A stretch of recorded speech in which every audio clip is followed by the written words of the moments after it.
Now, so look, he didn't believe that about Derkach. The government did.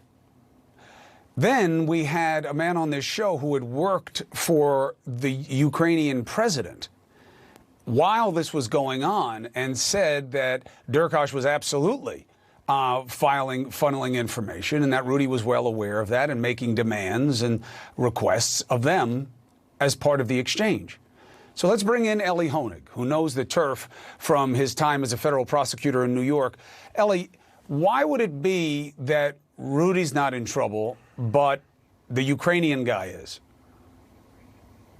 Yeah, it's a great question, Chris. And it comes down to, what did Rudy know? Because if Rudy knew that the Ukrainians were trying to funnel information, false information, in to influence our election, then he's part of that crime. And if he did not know, then he's a dupe. Now, there's good news and bad news for Rudy here. The good news is he's reportedly not a subject of the Eastern District of New York's investigation, meaning they don't believe he's somebody who's likely to have criminal liability. However, I've seen that change. I've seen people gone from non-subject to subject and sometimes to target. It's all going to depend on how their investigation proceeds.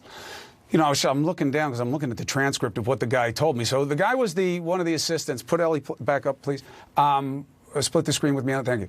While I was talking to him, he was one of the assistants to the president.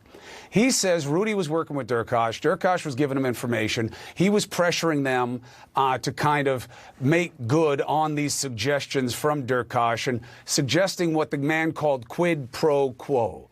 Where do the government interests lie in this kind of investigation? Yeah, so, Chris, it is a federal crime for any foreign interest to try to influence our election. Robert Mueller actually charged a bunch of Russians with trying to influence the 2016 election. And where I think this could get dicey for Rudy is here.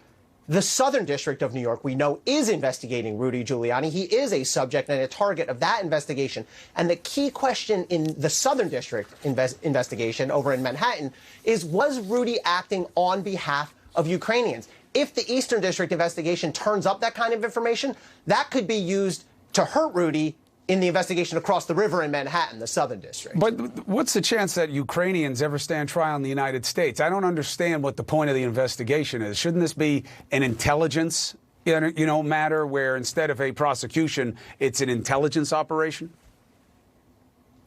Yeah, there's almost no chance any Ukrainian based in Ukraine faces arrest and trial. Right, and there's no extradition treaty. Right, there's no extradition treaty. Right. Exactly.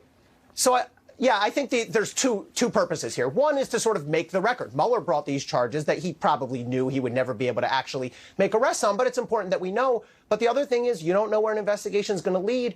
The Eastern District could well find information that's incriminating to Rudy Giuliani. If so, by the way, I want to say, in an ideal world, they would share it with the Southern District. However, I'll tell you firsthand, there's a long history of rivalry. It's a New York rivalry, right? Eastern District is Brooklyn, Queens, Long Island. Southern District is Manhattan and Bronx. We don't always play nicely together, SDNY, EDNY. We used to have what we called turf battles with them all the time. The better way to do it is to share information. So if Brooklyn, Eastern District, finds information that's incriminating to Rudy that shows he was working on behalf of Ukraine, he knew it, I would hope that they would share it with the Southern District so it can be properly used.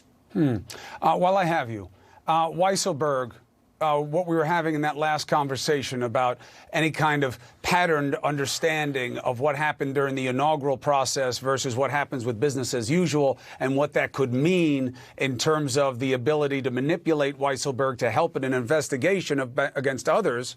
What do you think? Yeah, Chris, all indications, including from Ms. Winston Wolkoff in your last segment, have made entirely clear Weisselberg knows everything. And if I'm the Manhattan DA trying to make this case against the Trump organization, all of my focus is on trying to flip Alan Weisselberg. If you flip him, he has the keys to the castle. If you don't, it's going to be a much, much more difficult case to make. Elie Honig, thank you very much. I appreciate you helping us, especially on quick notice. Thanks, we just Chris. found out about that.